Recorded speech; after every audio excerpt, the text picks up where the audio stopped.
The Chicago Bears just wrapped up their second padded practice, and although Justin Fields and the offense still gave the crowd some things to be excited about, the defense clearly won today's practice. The things that Kyler Gordon and Jaquan Brisker have been doing at camp should have every single Bears fan more than excited. Before I jump into my notes, I do want to mention that in Justin Fields' presser, he said that the Bears are not scripting for the defense. They have a sheet of plays that they are running regardless, no matter what. It's not like they're running plays to beat the Bears' specific defense. They're practicing their playbook. It's what practice is about. You want to hear that the offense is having their days, but the defense is also having their days. As a Bears fan in total, you want both the offense and the defense to have wins. You want both sides of the ball to be good. And the defense has given fans more than enough to be excited about, especially today. So with all that being said, I'm going to go through a couple of my notes and jump into the play-by-play for the most important plays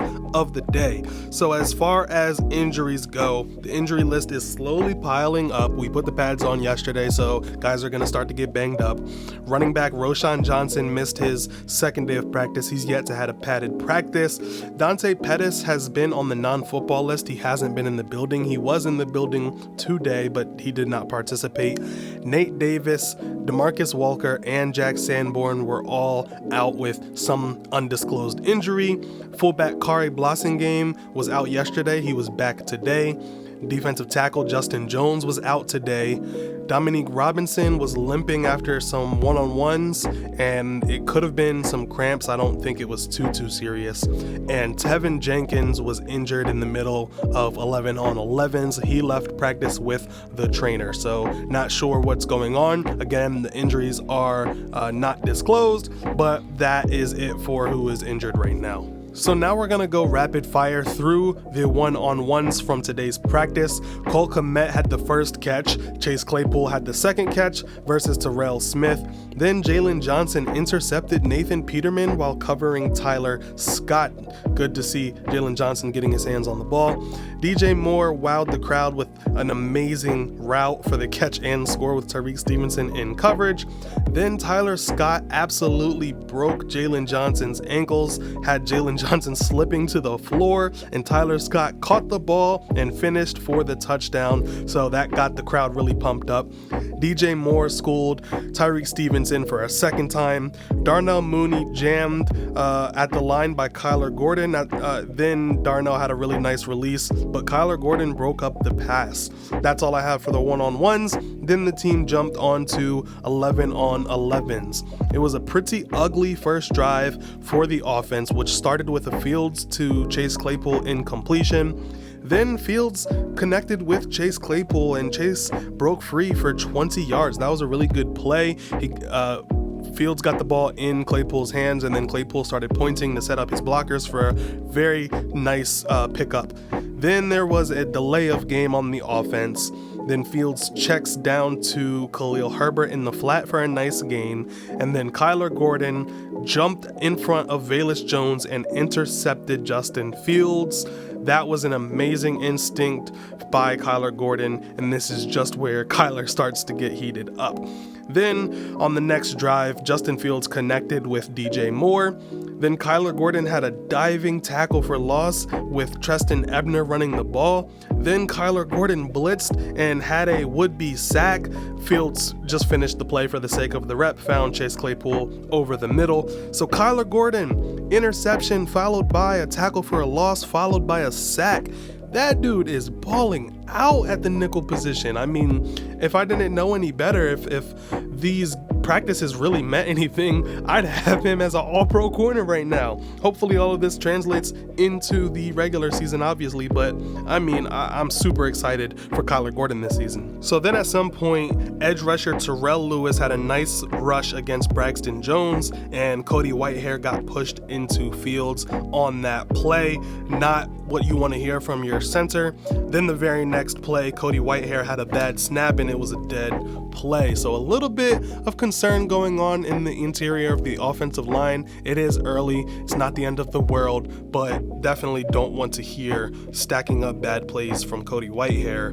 Then the next play, Justin Fields to DJ Moore on a slant route, and DJ Moore takes it to the house for a touchdown. So even when the offense is struggling, Justin Fields just has to find a way to get the ball to his playmaker. He just has to find a way to get the ball into DJ Moore's hands, and DJ Moore will deliver for the offense. And then the only note I have about the second team running 11 on 11s is that 6th round draft pick Travis Bell was getting into the backfield. It's the first update I have on him all camp. Again, he's fighting for a roster spot, but Ryan Poles loves the character. He's such a feel-good story, so nice to hear that he had a good day of practice.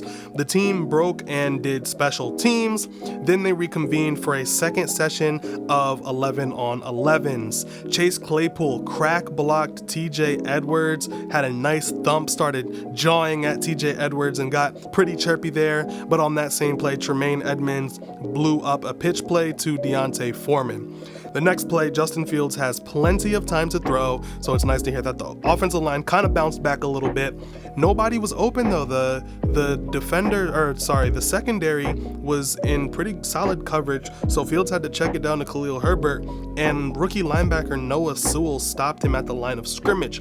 Then Noah Sewell had another big hit on Travis Homer later on, put him on his butt, and then hit him again on another play. So Noah Sewell was stacking up good plays, and that's really the first flash of potential that we have seen from the rookie linebacker.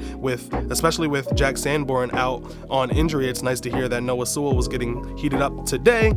But on the very next play, Tevin Jenkins was injured. We're not sure how severe it is, what exactly happened. He walked off under his own power, but he did go into the trainer's room and did not return. Then Justin Fields threw a deep ball to Cole Kmet. It was incomplete, but there was pass interference on Tremaine Edmonds. And then the only other notable play on that drive was Velus Jones was put in at running back on some sort of trickery play that Luke Getsy was cooking up. They gave him an outside pitch, and Velus Jones ran the ball for a really nice game. So then the team broke. The linemen went on to 1-on-1s, and the skilled positions went on to 7-on-7s. Within the linemen 1-on-1s, Lucas Patrick stonewalled Javon Dexter on the first rep, and then Javon Dexter beat Lucas Patrick on the second rep of 1-on-1s using a dip move. So nice to see them going back and forth there. Those are the only notes I have on 1-on-1s. Everybody likes to pay attention to the 7-on-7s. The very first 7-on-7 periods, Justin Fields started out 5 for 5, getting the ball out quick to Cole Kmet in the middle of the field. Then he had hit DJ Moore on a slant route, and then hit Robert Tonyan over the middle at some point. But then the second period of 7-on-7s was kind of ugly. Fields threw a pass that bounced off of Robert Tonyan's hands, and it was intercepted by Tariq Stevenson. Then the very next play, Justin Fields threw a high ball, bounced off of Chase Claypool's hands, and intercepted by Jaquan Brisker. So back-to-back interceptions from Justin Fields off of wide receivers' hands. That was what the reporter said. That was the ugliest session of 7-on-7s from the offense. But like I mentioned earlier in the video, you definitely want to see that your defense is getting some wins. So far in camp, the offense has absolutely dominated 7-on-7s, so today was the first time that the defense really won 7-on-7s. Then the team went back to 11-on-11s to finish up practice. Terrell Lewis got called for another sack, beating rookie right tackle Darnell Wright.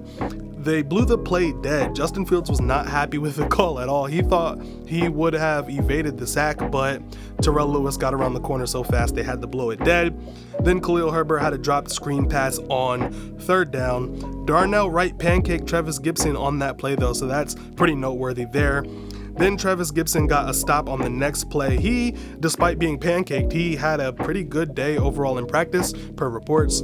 Then Darnell Mooney was in on 11-on-11s for the first time that reporters have noticed. Like I mentioned in previous videos, he's been ramping up and slowly being worked in with the rest of the team. Fields immediately went to Mooney on a deep route, but that was incomplete. And then Gervon Dexter broke a double team and got a sack. So the defensive line is getting pressure. You could be concerned with the offensive line, you could be excited for the defensive line, or you could be both. Again, it's early. I'm not gonna pass too much judgment. I'm just excited that rookie Gervon Dexter has been an absolute menace in the middle of the defensive line so far. Then all 3 downs, the defense stopped the offense. All 3 drives, they went 3 and out basically in 11 on 11. So the defense was completely clamping the offense today. And then the second team offense came in versus the starters. Jaquan Brisker hit Velus Jones, broke up the pass. Velus Jones got pretty upset, started pushing there, and a scuffle had broken out. Just a lot of frustration on the offensive side of the ball, and the defensive side, high energy on the defense. Lots of chirpiness, lots of energy, lots of celebrating plays. Like, defense was all over it today. Then the last drive of the day was the 2-minute drill, and the offense finished off kind of strong. Justin Fields threw a strike to Darnell Mooney. Then they had a short run. Then Fields hit a 20-yard strike to Chase Claypool on a dig route.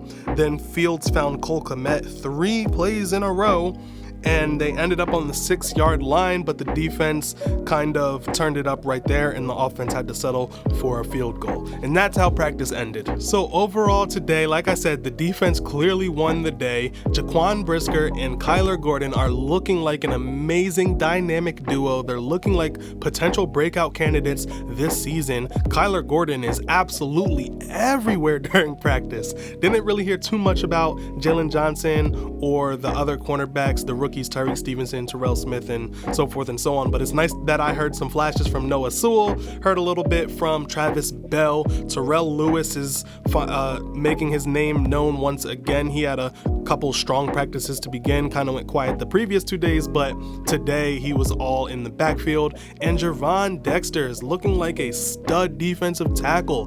During draft weekend, there was a whole bunch of talk about the Bears passing on Jalen Carter for Darnell Wright. If Gervon Dexter can become a star pass rusher in the middle of the Bears defensive line, and we have a solidified right tackle, then Ryan Poles is looking like a sneaky genius early on in his first 2 drafts as the Chicago Bears general manager. So all good things from the defense today. As far as the offense, I'm not overly concerned. Like I mentioned early on, Justin Fields said they're running scripted plays. They're not even game planning for the defense. It's just practice. They're just trying to learn the playbook and understand everything going on within the offense. Justin Fields still showed his talent. He's not able to run as much as he would in a real game, still connecting to his weapons occasionally, still finding DJ Moore for touchdowns, so that's nice to hear. The offensive line, I would be lying if I said I wasn't mildly concerned. I'm not overly concerned, I'm just mildly concerned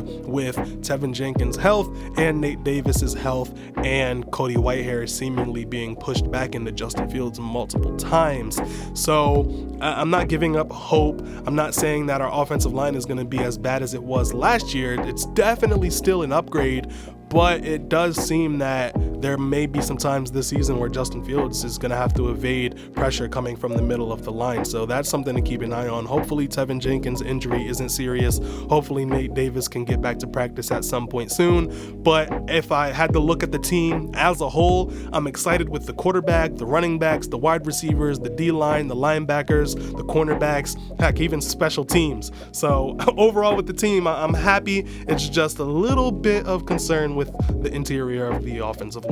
If you enjoy these type of videos that I'm bringing you guys, if you like the updates, feel free to subscribe, drop a like, and go ahead and comment how you're feeling on the Bears training camp so far up to this point. Stay tuned for my next video. Tomorrow there is no practice. The Bears are going to be off, so I'll just be bringing you guys some analysis and some recap of everything going on in practice so far. But in the meantime, feel free to click on one of my previous videos to get fully updated, and I'll see you guys there.